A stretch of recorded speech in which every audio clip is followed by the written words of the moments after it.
Hey guys, welcome to the Dynasty Empire. My name's Albedo. You probably know me from the Game Dev Discussion podcast, but my recent material I did, the Stylized Aztec Wall, I had quite a few people asking for a walkthrough or tutorial for it. So I thought it'd be worth me just walking through the graph and explaining how it's made, how I achieved the style I wanted with this. Just a caveat, it was done over a couple of days as like just a quick little experiment, so it's not the craziest, most detailed thing. It was more of an opportunity for me to experiment with colour, so bear that in mind when you're looking at it. It's not going to be anything that's going to blow your mind, but also just to say, I'm going to be using a deep preview node from Daniel Tiger's tutorials. It's a nice node just to preview the height as I go along, so when I'm explaining stuff, you can see what it looks like in 3D. I'll link his tutorial in the description. Really good tutorials, not just because of the node, like the knowledge he drops in it are really useful and have helped me a lot. But yeah, let's start at the beginning. So these are the basic bricks I used for the background of the material. Basically, I couldn't do anything too detailed with these because I already use them for the green bricks in the material. So if I made it too high detail or high frequency, it would look really noisy, and I would have had to make another set for them. So it's just a tile random. I blur and then histogram scan it to close the edges up a little bit and round off the corners, just to give it that sort of soft feel. I also used a flood fill gradient and a purling noise and directional wall pump together. I then directional wall pump by the original material. And it's just to break these lines up a bit, so you can see there's the before and there's the after. It just helps it just feel a little bit more organic and a little bit less like laser cut. I then look at the brick dimensions. So I basically used a flood fill node for this. I histogram scan again to give me pure black and white flood fill, and I've got two I always spit out, and these are like, I reuse these nodes quite a lot. I use the flood fill random. I can use it to mask out certain areas, so when I'm applying cracks and stuff like this, I can histogram scan this and give myself a mask, and I can randomize it to give me further masks. And then I use the gradient just to help like break the surface a little bit. So at the moment the surface is laser flat. If I walk through this graph a little bit, let's grab this node. So the first layer I put on is the height offset, so now the bricks are slightly different heights from each other. It just gives it a bit more of a natural feel. And then you can see the gradients just break up the evenness. Now, something to bear in mind is when I'm doing this stage, everything's super exaggerated in terms of what the surface is doing, because this gets flattened out quite a lot because I'm high blending everything together. This gets flattened out quite a lot, so this is like the extreme. It doesn't look like this in the final material. So the next stage is I use a Sales node and invert it. I started warping it by some noises, so I warped it by the original shape. I then do a non-directional warp via clouds just to make it a little bit noisier, and I blur it to soften it out. And what this gives me is, and it's super extreme in here, but it basically gives me my like surface breakup. Like I said, this gets flattened out pretty hard, so although it looks extreme here, it will look a lot softer later on. The other thing I need to break up at this point is the lines. So although I did some like subtle edge breakup here, at the moment they're still like laser cut. Not Daniel Tiger, Josh Lynch did a great GDC talk where he showed his way of doing it. This is like a slightly simpler way, but histogram scans give me pure black and white. I do a really hard bevel, auto levels, and I use the levels node to control the profile. This is really nice because this levels node gives you a lot of freedom and a lot of ability to like warp and change how it's behaving. So I do a subtract from a blurred clouds. I always use a blurred on any of my noises during stylized materials, because anything like high frequency or super sharp, it just breaks the sort of stylized look.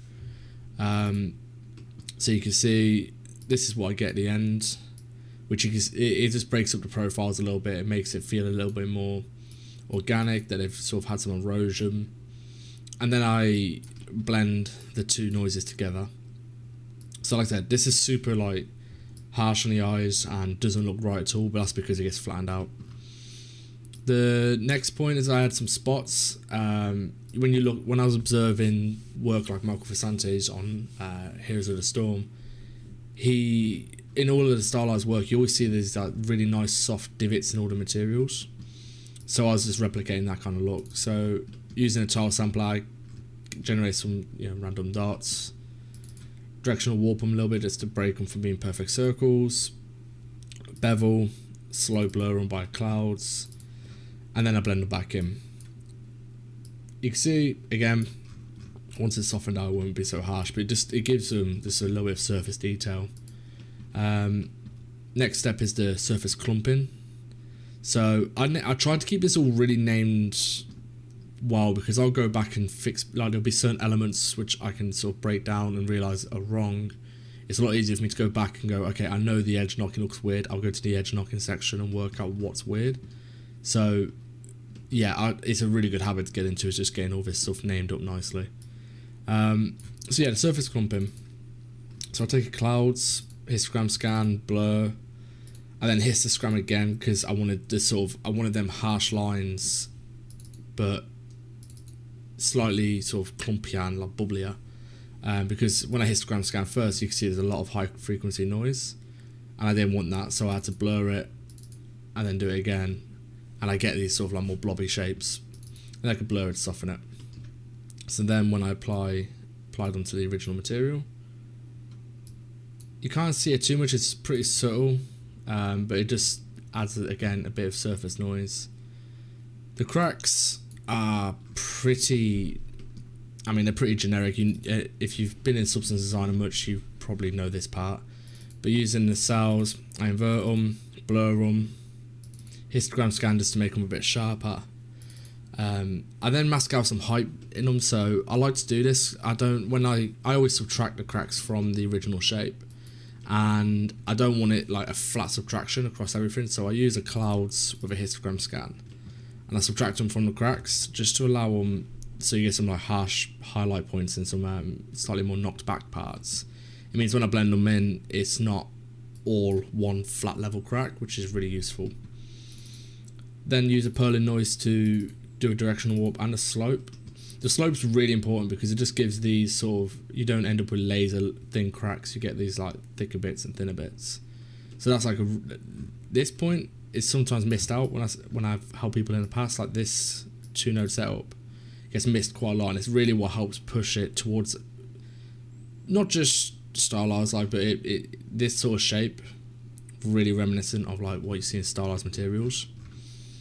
Then use a histogram scan to get it all to straight black and white. I can then use a bevel, slow blur it again just to push it a little bit further, and I use the levels to control the intensity. So now when I plug it in, we've got some cracks. Now, as I said previously, this node is really useful. So what I would do with this is histogram scan it so that I've only got a couple of like tiles selected, and I'll just play with a random seed until I find a nice setup where the cracks sit in a nice place. All of this is, again, I know it's looking really weird at the moment compared to the final material, but when we start high blending, it'll look fine. This bit didn't get used as much as I plan to use, but they're essentially orb style cracks. If anyone's done any ZBrush, they know what I mean. So it's a really simple setup, just taking a shape and just transforming it a couple of times. Bevel, slow blur to give a bit of noise in there, blur it again so it's a bit softer, tile sampler, and I apply it to my material. I think you can see it there. Use the same masking setup. I'd take another flood fill and histogram scan it out. They don't become as evident because the way the shape falls, it ends up you can't really see the bricks with the orb cracks on anyway. And then I do a histogram range. This is where I'm putting it in a closer range to where it's going to sit in the material. So at the moment it's using full black to white. I know it's going to sit really low in the material and a lot of stuff on top of it, so I use this to just pull it a little bit closer to where it's going to be. So now you can see all of them details are a lot softer, and it looks a lot closer to what the final material looks like. One of the important things is when you go from like realism to stylized, it's easy to want to add a lot of high frequency noise, but part of stylized stuff is you're sort of suggesting shapes and the viewer sort of fills in the gaps.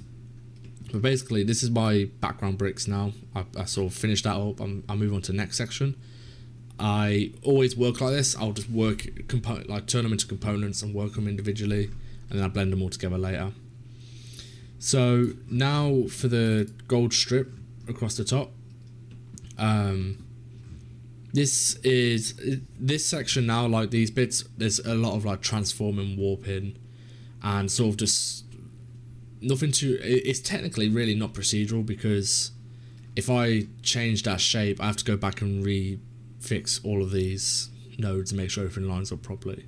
So technically speaking, you probably could call it not procedural, but it doesn't matter. So I start with a shape, give it a bevel, and I start blending these spots in again, same as the spots previously. I give them a directional warp, I slow blur them, and I blur them, and then I subtract from the original shape.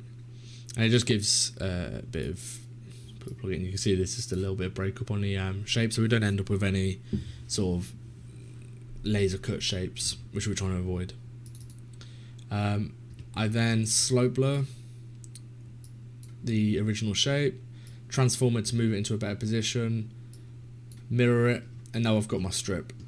If I'm being really nitpicky, I probably could have like flipped it so that these dots don't line up, but you can barely see it in the final result. I also have this middle shape. This is I'm not going to spend much time on this bit. It's just a shape. I skew it, transform, mirror it, bevel it, tile sampler so it tiles across, and then subtract it from a shape, and then I high blend the two shapes together. So I end up with this. And then I transform it to put it into the right position. The top trim, which is this piece, you can see it's going to be a very similar situation. I take a gradient and a shape. This bit's kind of messy. I probably could have done this a lot better. This is when I was just sort of playing with what I could do. But essentially, I'm just transforming and skewing a shape to get what I want over and over. Again, this is pretty messy. I could have done this a lot better.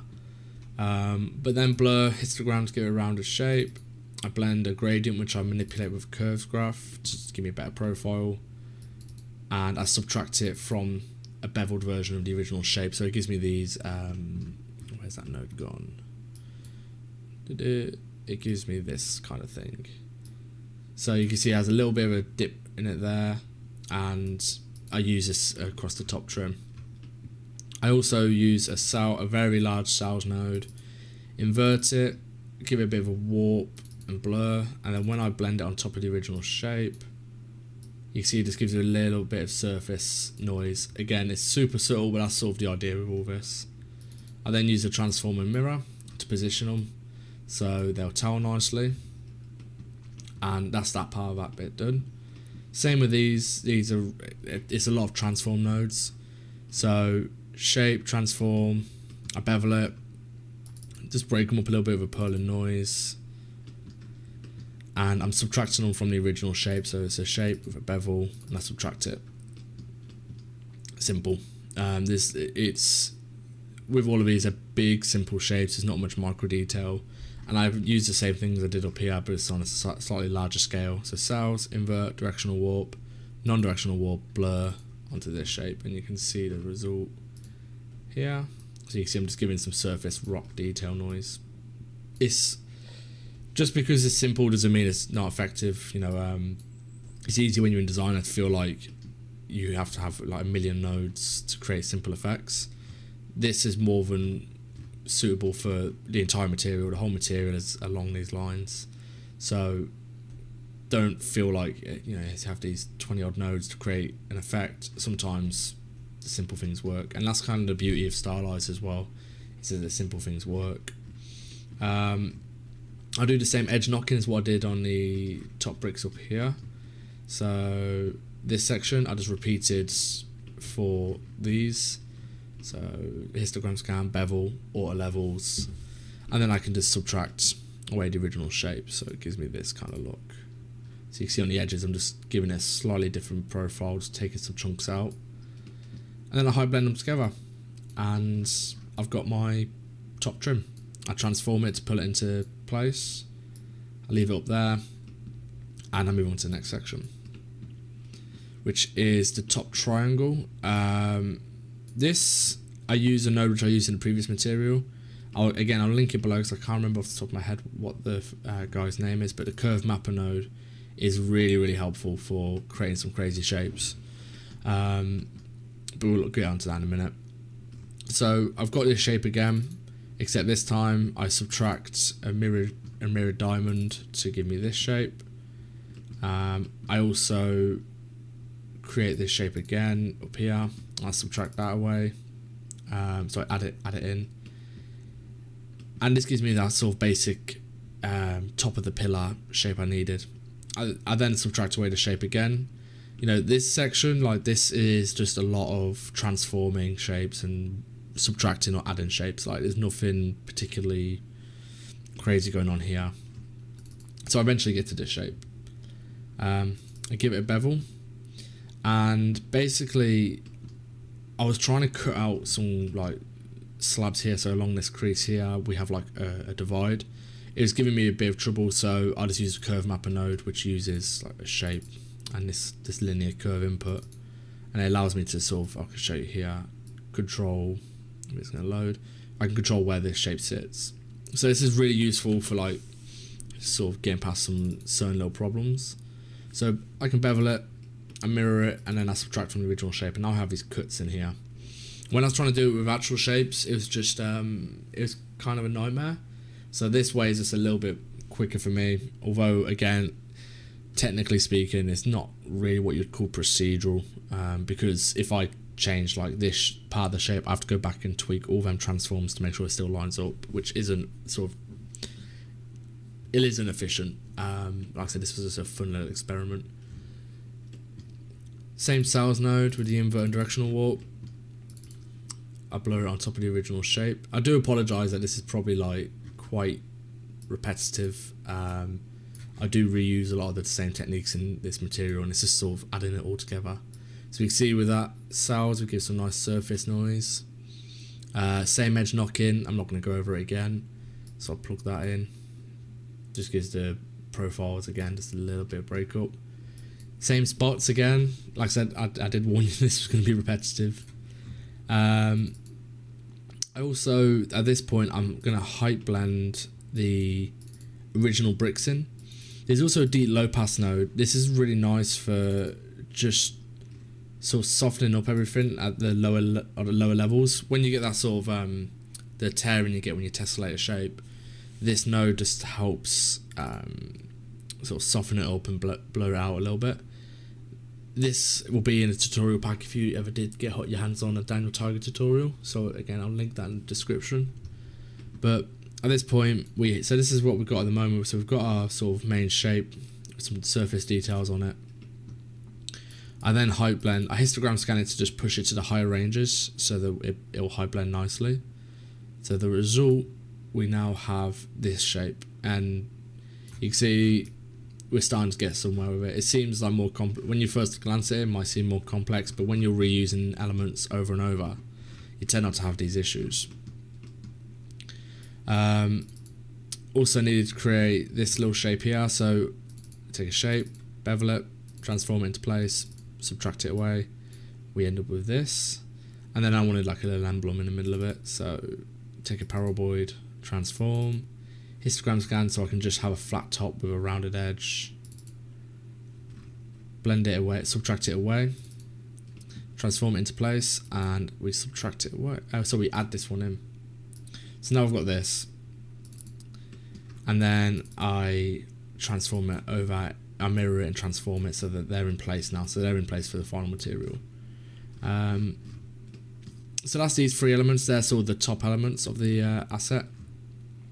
There's also this gold emblem. It's the exact same as before, except once I get to the bevel stage, I use a curve node to allow me to create this sort of shape. So you can see it's got like a, from the bevel, which I'll show the curve.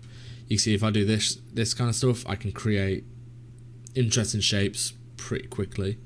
I use the curve node a lot on bevels. Like, you can create really complex shapes really quickly. A lot of people don't know about the curve node, so with Javier doing his recent ArtStation learning tutorial, hopefully a lot more people will become familiar with this node, because it's a really handy node. But yeah, at this point I'm starting to high blend everything together. So here's my first high blend. So you can see I've got the top trim and then side bits. I then add in the top trim, the gold strip. Then bring in the emblem. To the sides of the emblem there is these panels. Again, it's a load of shapes that are being skewed and transformed over and over. I get to the stage where I have a bevel. I subtract another shape from it. I height blend these bricks in, but because of the way the height blend works, obviously I don't want all this outside space, so I end up using the original shape, masking it so that it's only in this area. Do the same with the detailing. I use cells blended on top, so I end up with this kind of shape. Where's my deep preview? So this is our shape at the moment. Again, because it's so big, the detail seems super clumpy and oversized, but when we high blend it in, it's not such an issue. I use the curve mapper again to create this interesting design, subtract it away from the original shape, so now we have like a groove in this panel. Position it and mirror it, puts it there, and then when we height blend it in, it looks a little bit more natural. So now we've got the whole top section worked out. You can see here where my thought process is, because I've literally just gone like, okay, I need to base bricks. This is where I spent most of my time, just getting how am I going to generate my surface noise, how am I going to generate my detail. I spent a lot of that time here, and then just sort of copy and pasted. So all of this is the top. We then get to the main shape, which is show you the final result of it before we step through it. So this is the final shape. You could probably see in the other stuff, you know what it's gonna be like. Skewing and transforming shapes, subtracting from each other. I use the bevel and curve node to create this interesting lip shape, but then I subtract it from the main shapes. And if I show you the before and after, get that node back. So I've got this shape, subtract them from each other, I get that shape. I then take the original, I do the same edge knocking on it as shown previously, apply that back in. Ooh. Do my surface noise, and I also do the same with the curve mapper, create another interesting design and subtract it away from the original shape. So with all the surface noise and some of the shapes subtracted, we're starting to get some interesting results. Reuse the curve mapper again for the central bit, and yeah, this bit's all like, so all of this section's all, once you've seen one, you've seen it a few times. So that's my end shape. We height blend it in, so now we've got this. At this stage you need to work on side pillars, or side towers I've called it in here. I created the main shape actually with the curve mapper rather than using it to engrave into it. So there's a few bits where I've had to sort of bodge it away, where I've had to subtract this annoying little bit hit up here. So I've subtracted it away with a shape and then added a block to sort of square off the top. Bevel, did the surface noise. I had the levels pass on this one before I did the surface noise, just to bring it below white, so when I add this detail on, it's not crunching away. Did the same edge knocking and the same detailing. So at this point we've got this. I then used the bricks again. I had to cut away and mask out the bricks a little bit just so they all fit together right. So this is what we got in the end once I did that. You can see that it's super high detail because it hasn't been high blended back in yet. But these are the towers, and again we go down and we high blend them back in. Ooh. So high blended back in, you started seeing all the shapes coming together. Had to do a little bottom row lip, same again. I've just used a tile sampler to create the lines, beveled them, subtracted them from a shape, and just high blended back in. There's not much to talk about there. Once you've seen it already. This was a little lip needed creating to go around this whole shape. And what else was there? Where did I blend the bricks back in?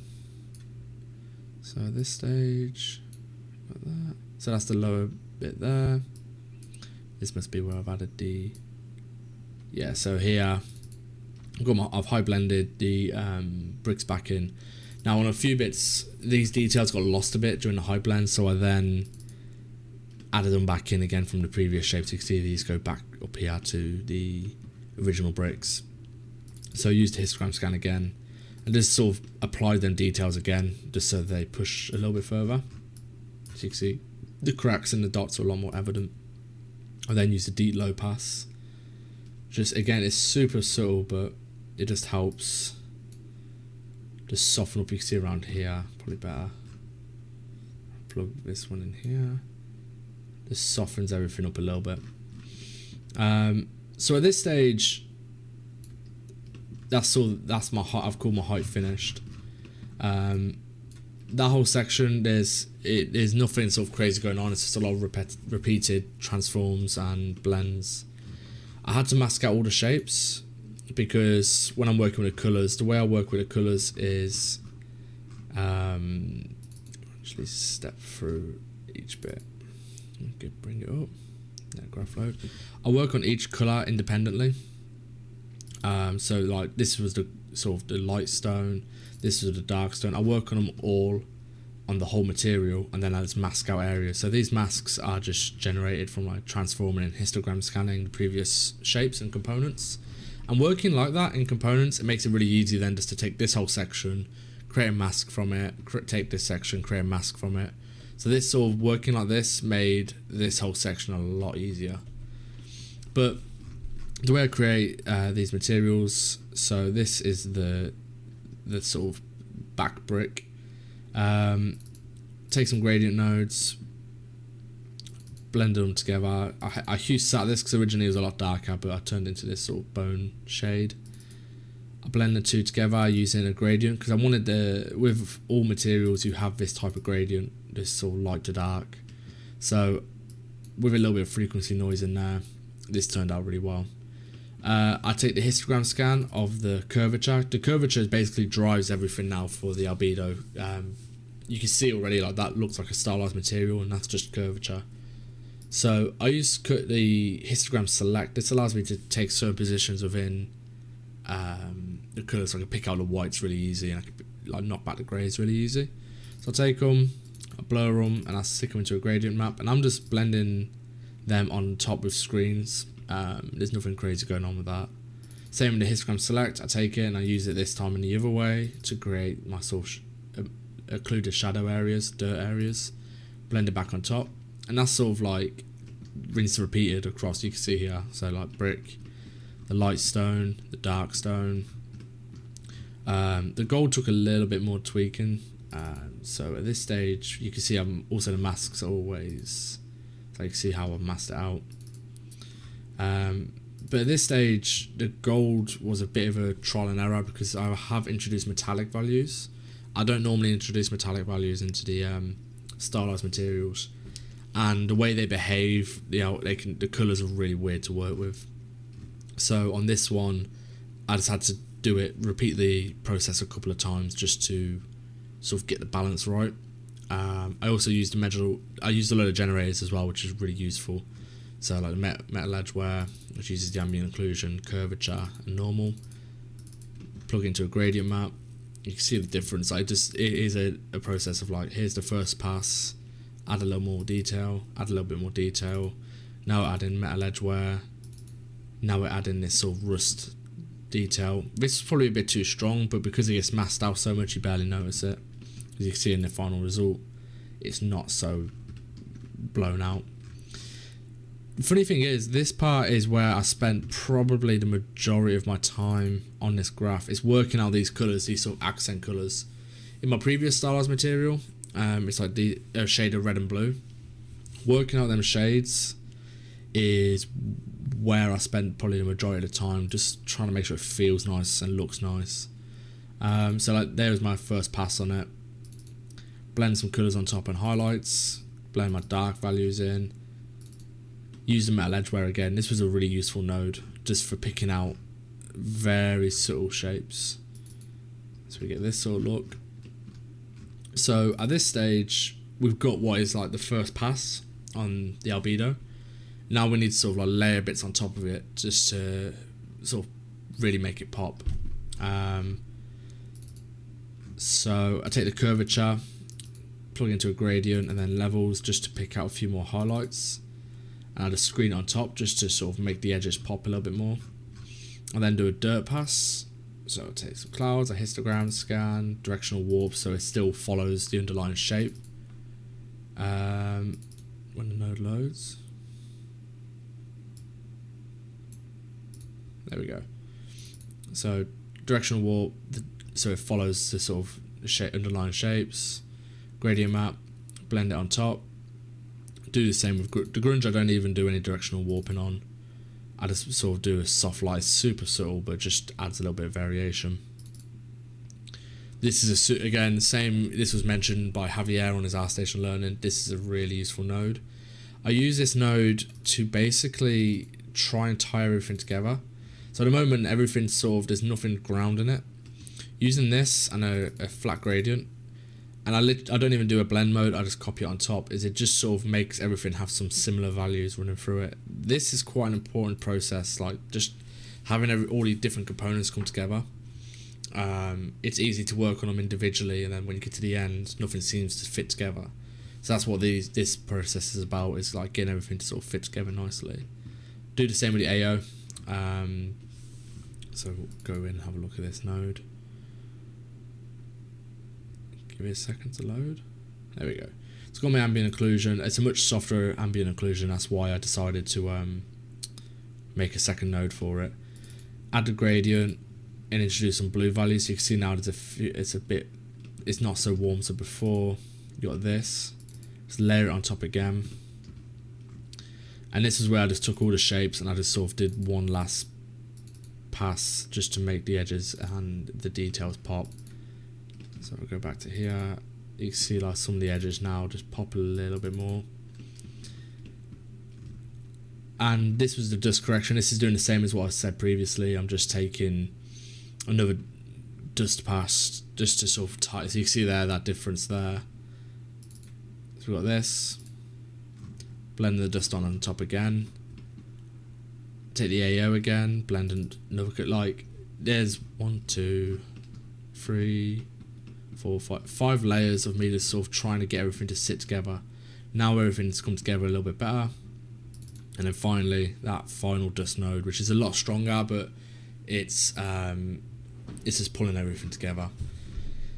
The roughness, I didn't do anything particularly crazy with. I literally took the dust node and just did a histogram range. I don't really think with these types of materials, a lot of the information's in the albedo, not in the roughness. So I don't want to like have too much stuff changing because of the roughness of metallic values.